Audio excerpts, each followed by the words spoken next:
Belém tem muita bênção, não é, Bispo Betão? Belém é o lugar da bênção, né? Bethlehem, justamente, Bet, casa, Lehem, pão, é a padaria, né? Padaria é o lugar da bênção, né?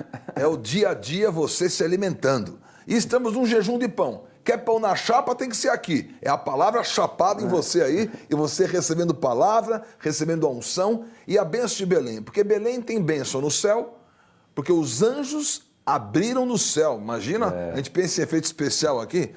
Imagina aqueles pastores ali olhando para o céu, miríades de anjos, hostes celestiais. Imagina um efeito especial, anunciando que Jesus havia nascido para aqueles pastores do campo. Belém tem bênção no céu, tem bênção na terra, porque são os cordeiros ali, tem bênção no ar, tem bênção para tudo quanto é lado. Belém é o lugar da bênção. Então vamos falar de bênçãos de Belém, todos os programas que nós tivermos agora, os próximos programas, eu e o Bispo Betão vamos falar sobre estas bênçãos. Muito importante, né, Bispo Betão? Se apropriar das palavras proféticas do ano. É impressionante como tudo que está acontecendo no ano de 2019 converge para a palavra que foi determinada no culto da virada pelo nosso apóstolo, o apóstolo Estevão Hernandes. É importante. É impressionante. E nós vivermos segundo essa palavra, porque a palavra vem para trazer a revelação do que está por vir, e o Senhor, Ele não faz nada sem antes revelar aos seus profetas, para que eles tomem posição e para que o povo seja abençoado no posicionamento. Então, cada bênção, cada palavra, cada direção, cada jejum, nós vamos falar das palavras das ceias de oficiais. Amém. É tudo muito extenso e tudo muito intenso. Assim, eu vejo muito importante, Dani, a gente colocar o seguinte, bispo, que nós temos 4 dimensões de palavra. Temos a palavra fundamento, que é a palavra do ano apostólico de Ruth.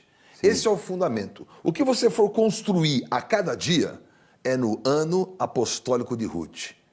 Depois temos a palavra, que é a palavra de arma, que é o jejum. Todo mês um jejum. Esse mês, jejum das bênçãos de Belém. Esse mês, eu estou construído com Ruth e armado com Belém. Temos também a palavra da cobertura, que é a palavra da ceia. Esse mês, nós estamos conectados com a promessa. Então eu tenho a cobertura, eu tenho o fundamento, eu tenho a arma e também tenho a ativação, que é a palavra do altar no domingo. Nós estamos vivendo então a conexão com a palavra do mês e vendo agora então a palavra da semana. Vai ser agora, essa próxima semana, nós vamos estar nas bênçãos de Isaac. Estamos vendo no domingo a palavra da realidade. Então, quem é você hoje apostolicamente? Você hoje é uma pessoa fundamentada no ano de Ruth, na cobertura justamente da conexão com a promessa, defendida pelas bênçãos de Belém e ativada pela realidade. Fantástico. Meu Deus, você não quer ser apostólico, você vai ser o quê? Não tem como não dar certo, vai dar certo. Não tem como não dar certo. Vai dar certo. É palavra para todo lado. Entrou no ambiente, na dimensão, vai dar certo. Sem dúvida. E falar de bênçãos de Belém, nós vamos falar hoje sobre a bênção do resgatador, que figura impressionante, fantástico, extensa de revelações. Nós vamos compartilhar com vocês nesse programa muitas revelações sobre a figura de Boaz, o resgatador de Belém. Toda essa história que envolve Ruth. O livro de Ruth é um livro de 4 capítulos, mas de ligações inúmeras. Ficaríamos horas falando de todas as ligações com outros livros e outros momentos da palavra de Deus. Então vamos entender primeiro o que é um resgatador. Vamos ler Deuteronômio 25, versículo 5, diz assim: se irmãos morarem juntos e um deles morrer sem filhos, então a mulher do que morreu não se casará com outro estranho, fora da família. Seu cunhado a tomará e a receberá por mulher e exercerá para com ela a obrigação de cunhado. Agora o 6, o primogênito que ela lhe der será sucessor do nome do seu irmão falecido, para que o nome deste não se apague em Israel, certo? Todo mundo sabe dos personagens do ano de Ruth. Nós vamos depois apresentar a vocês em setembro um especial sobre tudo que é o ano de Ruth. Já está super produzido para você, você vai ser muito abençoado. Mas eu já vou dar um spoiler, né? Que a linguagem agora é o spoiler, né? Já dando um pouquinho, né? Partes daquilo que está por vir. Nós sabemos a história. Ruth é uma moabita. Noemi, a sua sogra israelita, estava em Moabe. Marido, filhos de Noemi morreram. Um era casado com Ruth. Ruth decidiu voltar não, né? Noemi decidiu voltar para Belém e Ruth decidiu estar ali com ela. Então Ruth, ela se transforma espiritualmente numa israelita e ela não tinha esses direitos, mas houve um caminho, um encontro que a levou a ter estes direitos. Tanto é que ela faz parte da genealogia dos reis de Israel e reis de Judá, Jesus Cristo. Então nós temos aí um caminho pela própria lei de Moisés, como nós lemos, que garante que um resgatador possa restaurar a família que estava por se perder por causa de uma fatal morte, né? De algo que acontece como aconteceu com Elimeleque. Então, Bispo Betão, que conhece bastante Israel, né? Morou bastante tempo lá, sim, fala meses. Hebraico, né? Um fenômeno. Belibalá. Fala pra gente o que significa pela lei judaica ser um resgatador. Então, justamente essa é a lei do levirato. A lei do levirato era que a cunhada não podia ficar desamparada, né? Graças a Deus, bispo, essa lei não tem hoje, hein? Imagina a tua cunhada aí, misericórdia, né? Então, estamos liberados, ok? Não tem mais levirato hoje, mas a lei do levirato era o objetivo, suscitar a descendência. E nessa situação de Ruth, então, havia uma situação terrível, porque não havia ninguém, não havia mais ninguém. E a viúva não tinha direito nenhum. Viúva era Bolsonaro, meu. Não tinha direito nenhum aí na Previdência. As viúvas de Israel tinham direito pelo filho. Tanto é que a viúva de Naim estava desesperada, né? Morreu o filho, perdeu tudo. Porque os bens do marido estavam no usufruto da viúva enquanto existisse o filho. Não existindo o filho, não tinha nada. Mais nada. Mais nada. O Estado ia tomar conta de tudo isso. Então, como é que estava a situação?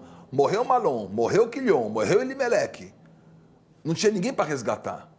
Aí volta Noemi. Se Noemi chegasse sozinha, não tinha ninguém para resgatar. O resgate tinha que ser justamente na vida do filho. E quem estava ligado ao filho? Ruth. Só Deus para armar um cenário desse e dizer: impressionante. Ruth, você está carregando a marca de um resgate, porque tudo isso é a revelação da igreja gentílica, daqueles que não tinham direito, mas que foram enxertados, que justamente a palavra do mês, né, da conexão, a cobertura é a conexão com a promessa. Eu e você estamos a partes daquilo que era de Israel, mas agora nós entramos na lei, não do levirato, na lei do enxerto. Nós estamos na graça, enxertados para desfrutar dessa herança. Mas o que aconteceu? Aquele que tinha direito também não quis. Então o resgatador, que a Bíblia chama de fulano, né? O fulano resgatador não tinha nem nome, nem né? Identidade, nem valia a pena mencionar o nome do... Que coisa, né? É o que abriu mão. Por isso, você tem que entender. Entenda que a palavra tem revelações para você. Verdade. Essas revelações é a tua realidade. Você vai saber que nesse ano tem gente que vai se relacionar com você, que tem o direito, mas está abrindo mão. Por quê? Porque não está enxergando os verdadeiros valores. O que ele estava preocupado? Ele diz assim, eu não quero resgatar porque eu tenho que resgatar também a Ruth. Quando perguntaram para ele, ele falou assim, escuta, vai resgatar? Vou resgatar. Parecia um balde de água fria, né? Falou, olha, é o seguinte, se você resgatar o campo, tem que levar junto também a mulher, tem que levar a Ruth. O que ele falou? Eu não quero prejudicar a minha família. Meu Deus do céu, é troféu cegueira cósmica. Porque a família dele simplesmente ia entrar na família do Messias. Meu Deus. A família dele ia ter a maior bênção de Belém, que é a bênção do rei que viria de Belém. Agora, Elimeleque. Elimeleque significa meu Deus é rei. El, em hebraico, Deus. Eli, meu Deus. Meler, rei. Se você chama meu Deus é rei, há uma bênção dizendo vai sair de Belém o rei. Você diz, eu vou para Moabe. Brincadeira, né? É a pessoa que está completamente desconectada do que a palavra está dizendo. Então nós precisamos entender. Temos palavra de fundamento, temos palavra de cobertura, temos palavra de arma, temos palavra de ativação. Então você conjumina todas essas palavras para que a sua decisão seja estar no resgate. Por isso eu e você somos resgatados não por uma lei do levirato, mas pela lei do enxerto, pela lei da graça, e por isso Ruth entrou, Ruth virou mãe de Israel, E a grande bênção é que Ruth não era estéril, né? Pelo menos isso, né? Só faltava ele casar com Boaz, mais um capítulo da novela aí. Esterilidade, né? Como teve com Sara, como teve com Rebeca, como teve com Raquel. As outras mães de Israel eram estéreis, mas Ruth não era estéril. Sinal da igreja gentílica que não é estéril. Por isso nós temos milhões, por isso marcha para Jesus. Por isso nós fazemos marcha para Jesus em Israel. Quem faz a marcha para Jesus em Israel? Os gentios, os nossos que viemos de Ruth. Viemos aí abençoados e estamos então voltando para essa palavra. Então é demais você cumprir a palavra na sua vida. Para nós entendermos a bênção do resgatador, nós vamos dividir em 4 fases a aula. Então nós sempre vamos trabalhar assim, os 4 R's. Isso mesmo. Que é revelação, realidade, raiz e resultados. Combinado? Então é dessa forma que nós vamos trabalhar. Então, Bispo Betão, eu vou ler esse trecho que ilustra bastante a nossa aula de hoje, que diz assim, Ruth capítulo 4, versículo 1, que Boaz subiu à porta da cidade e assentou-se ali, e eis que o resgatador de que Boaz havia falado ia passando, então lhe disse, ó fulano, chega-te para aqui, assenta-te, e ele se virou e se assentou. Versículo 2 diz que então Boaz tomou 10 homens dos anciãos da cidade e disse, assentai-vos aqui, e assentaram-se. Esses eram as testemunhas. Disse ao resgatador, aquela parte da terra que foi de Elimeleque, nosso irmão, Noemi, que tornou da terra dos Moabitas, a tem para venda. Resolvi, pois, informar-te disso e dizer-te, compra na presença desses que estão sentados aqui, e na do meu povo, se queres resgatá-la, resgate-a. Se não, declaro-mo para que eu o saiba, pois outro não há, senão tu que a resgate, e eu depois de ti. Respondeu ele, eu a resgatarei.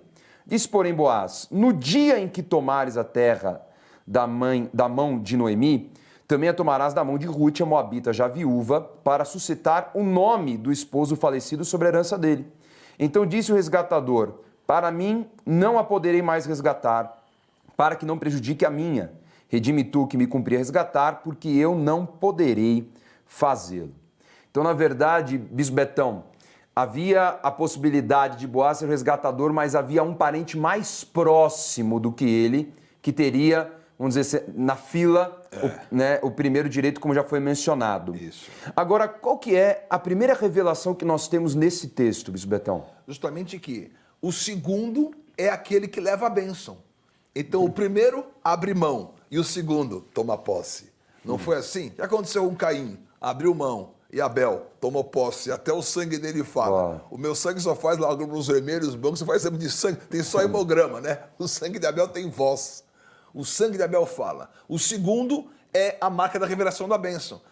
Ali tem Isaac e Ismael. Quem é mais velho? Ismael. Quem levou a bênção? Isaac.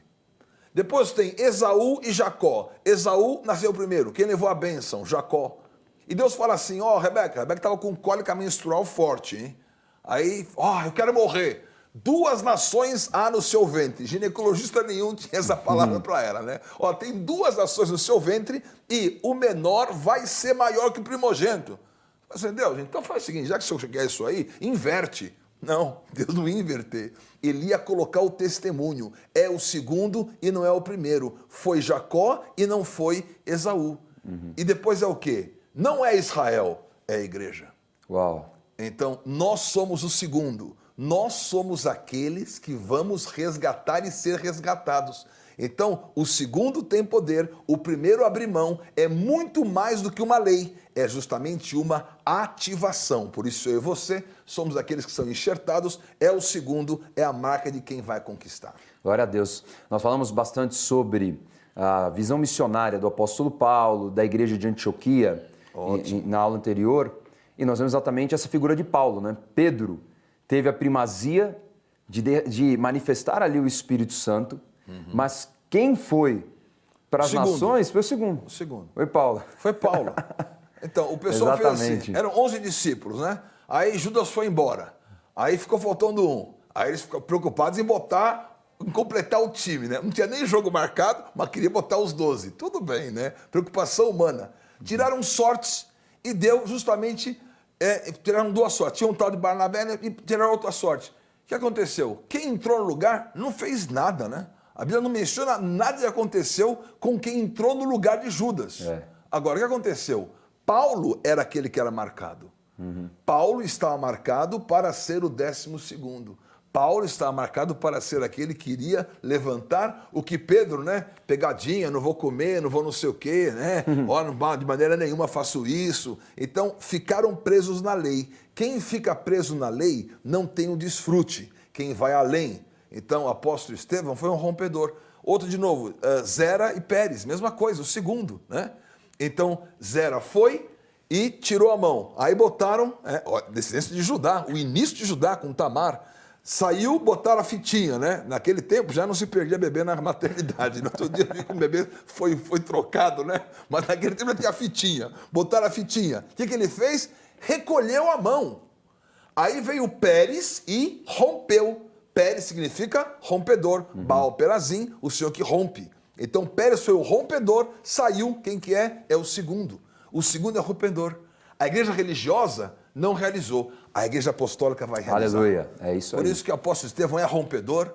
Nós somos da geração dos rompedores e por isso não tem jeito. Você e eu somos apostólicos alinhados com esse rompimento, alinhados com esse resgate. Essa bênção está na sua vida. Uma comparação muito legal, porque o que estava em jogo também era a propriedade. Havia uma propriedade em que campo, fazia parte do resgate. Tem uma parábola muito interessante de Jesus, está lá em Mateus 13:44, vamos ler, diz assim, ó: o reino dos céus é semelhante a um tesouro oculto no campo, o qual certo homem, tendo-o achado, escondeu, e transbordante de alegria vai, vende tudo o que tem e compra aquele campo. Qual que é essa revelação, Bispo Betão? Porque ele abriu mão de uma grande oportunidade, porque ele não enxergou o que Boaz enxergou. Ele não enxergou. Se você não enxerga o invisível, eu lamento. Você vai só comprar aquilo que todo mundo vê. O que todo mundo vê não tem diferencial nenhum. Mas quando você enxerga o invisível, por isso, ele justamente recusou o principal. Ó, então, o fulano pegou a caixa de diamante, jogou fora o diamante e ficou com a caixinha. Ó, essa caixinha tudo bem. O vidrinho eu não quero. Esse vidrinho é o diamante. É isso que vale. Mas ele abriu mão. Qual a palavra de Mateus 13, do tesouro que você mencionou? Por quê? O homem vem, vê um tesouro no campo. O que você faria? Pegaria o tesouro e levaria, né? Mas por causa do tesouro, ele compra o campo inteiro. Então, o campo é o mundo, o tesouro somos nós. Nós estamos nesse mundo, nós somos o tesouro para Deus. Onde estava o tesouro? Não estava nas espigas, não estava na cevada, não estava ali no trigo. O tesouro estava em Ruth, porque o tesouro são as pessoas. O tesouro está em vasos de barro. A excelência é do tesouro. Eu e você somos tesouro. Jesus, o nosso resgatador, foi lá, comprou, mateu, o sangue dele foi o preço, deu a vida dele. E o que aconteceu? Nós temos agora posse de Jesus. Então é demais a vida de Jesus, porque ele entregou o Espírito. Ele entregou o Espírito, já recebeu de volta. Mas faltava manifestar. O que aconteceu com Jesus na cruz? Quando ele entrega o Espírito, diz que o véu do templo se abre, resgate de um acesso. A primeira coisa que foi resgatada na morte de Jesus foi o acesso. Por quê? A primeira coisa que se perdeu na queda foi o acesso. A árvore da vida, fechado. Caminho do Éden, fechado. Querubins na porta, ninguém mais entrava. E agora, Jesus morre, resgata, na hora abre. Né? Abriu na hora, véu do templo se rasgou. Fala véu do templo, né, bispo? O pessoal pensa que é o véu da noiva. O véu do templo tinha 18 metros de altura. Enorme. O de Herodes, então, era fortíssimo. Era um tapetão, assim. Ele tinha de espessura mais de 20 centímetros. Era torcido com os azuis e com vermelhos, com todas as suas escarlates. Era um tapete enorme. Rasgou de cima a baixo, porque o resgate nos dá acesso. Aleluia. Eu e você temos acesso por esse resgatador. Temos o nome de Jesus. O que nós dizemos em toda a ceia? O meu Redentor vive, que é resgatador. Aliás, em hebraico fica, Goel é o resgatador. Goeli, meu resgatador. Rai, vive. No próximo você pode dizer, Goeli, Rai. O meu Redentor vive. Goeli Rai. Porque o nosso Redentor vive, você tem acesso, você tem o campo, você tem um tesouro e você não joga fora o diamante. Fica com a caixinha com o diamante, porque aí você tem o odre e o vinho. Então esta é a realidade. Isso. A realidade que nós aprendemos com todas essas revelações é que nós somos Ruth. Amém. Isso mesmo. Nós somos os resgatados pela graça. Amém. Que tivemos o acesso. Amém. E Jesus é o nosso resgatador, é o nosso Boaz. 100%. Não é? Boaz. É tão interessante o tempo de Herodes que quando abriu o véu, cadê os querubins? É isso aí. Não tinha os querubins, tinha a arca. Não tinha mais nada. Porque agora, essa é a grande diferença do conceito dos discípulos lá em João 6 com o conceito de todo o povo. A expectativa do povo em Jesus, no Messias, era imperialista. Já a dos discípulos era: tu és o Filho de Deus, tu és o Senhor, para quem nós iremos? Nós queremos bem esta colocado, palavra. Porque a diferença entre império e reino tem que ser colocada. É. Jesus não disse o meu império, ele disse o meu reino. Reino. O reino é diferente do império, porque o reino é a participação de todos, os súditos fazem parte do reino. O império tem vassalos, o império tem pessoas escravizadas e tem apenas o poder naquela oligarquia nababesca e depois todo o resto socializando a miséria, igual alguns partidos por aí. Mas esse é outro ciclo. O que é importante, muito bem colocado, é o reino, não é o império. Eles identificaram que ele era o rei e Judas, que era o melhor, né? Se tivesse um RH, acho que ia contratar só Judas, né? Pô, esse cara é o melhor que tem, ele é zelote, ele entende de conta de número, é politizado, conhece a história. Ele era o cara-chave, né? O RH ia botar, não, quer botar alguém, bota Judas. Mexia com dinheiro. Ele se viu traído por uma situação porque o plano dele não ia funcionar. Quando ele viu Jesus com todo o poder, com toda a habilidade, abrir mão do império, porque ele tinha um reino, porque ele tinha um testemunho, então Judas falou assim, não, aí não dá. Quando ele viu Maria abrir mão do perfume, ele falou assim, bom, perfume aí, mas sobrou ainda o vaso de alabastro. Aí ela vai lá e quebra o vaso. Aí ele entra e ele fica endemoniado, né? Ele não aguentou aquele desperdício. O mundo não está percebendo, nós estamos desperdiçando a nossa vida por um reino que não vai ter fim. Aleluia. Podemos ter tantas escolhas na nossa vida, né? Qual é a nossa escolha aí? Você era o produtor do programa, agora você é o bispo que dirige tudo. Né? Olha que bênção, né? Isso foi o quê? 2004, né? 2003, 2004? 2005. 2005. 2004 eu comecei no iGospel. Olha só, no iGospel. No iGospel com o senhor Bispo Tavares. Isso, o iGospel. Eu que dei o nome pro iGospel, chamava assim. Aí 2005, a gente começou assim, as atividades, o Bíblia em Debate. Bíblia em Debate. Escola de Profetas. Abraço aí, Bispo Sérgio, abraço, Bispo Jefferson. Graças a Deus por tudo que nós produzimos. É isso aí. Porque tudo é para um reino. Ruth decidiu fazer parte de um reino. Amém. Né? Ruth teve a decisão e Orfa morreu em Moabe, que não existe mais. Nem sei se voltou. Né? Fala que ela desistiu, ficou no meio do caminho. Se ela voltou para Moabe, não sei nem se chegou, né? Uma besta fera pegou no campo, será que se atravessou o Jordão? Saber. Vai saber. Quem volta para trás nem sabe para onde volta. Agora, quem vai para frente, então, como Ruth, então é a grande bênção você ter essa realidade. Porque a palavra apostólica, não é para você olhar, agora aprendi com Ruth que eu vou cuidar bem da minha sogra. Sabe, não é isso. Né? Isso é um corolário, vamos dizer matematicamente assim. O axioma é outro. A base que a palavra nos dá é que você vai vestir a palavra.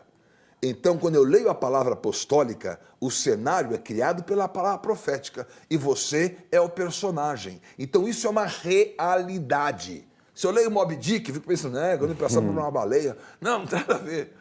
A Bíblia é um livro eterno e você, apostólico, tem que conhecer a palavra é algo real. Céus e terra vão passar, a palavra não vai passar. Por isso, todo dia eu ouço o apóstolo Estevão, eu quero a palavra que ele tem, é do dia, é da semana, Amém. É do mês, é do ano, e eu não abro mão desde 97. 97 ele anunciou pela primeira vez, ano de portas abertas. 98, porção dobrada. 99, grande pesca. 2000, ressurreição. 2001, eu sei todas as palavras. Né? Porque é a minha biografia. Eu vivi todas essas palavras. Então, quando você tem na sua vida a marca dessa palavra, então você tem uma superação poderosa. Por isso, você vai viver esse ano de Ruth, porque essa é a nossa realidade. Tem muita palavra para ser compartilhada com você.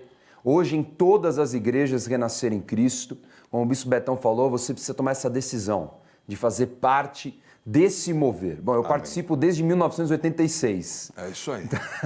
Você é o primeiro filho. Primeira criança. Lá. O resgatador é aquele que tem direito por proximidade parental para resgatar as terras e preservar o nome daquele que morreu. O sentimento do resgatador vai além de ser um cumpridor da lei. O resgatador importa-se com o tesouro que está no campo e por isso que adquire o campo. Nós somos como Ruth, resgatados pela graça, e Jesus é o nosso Boaz, o resgatador. E Belém é o lugar dos encontros, cumprindo os papéis espirituais com frutos e testemunhos.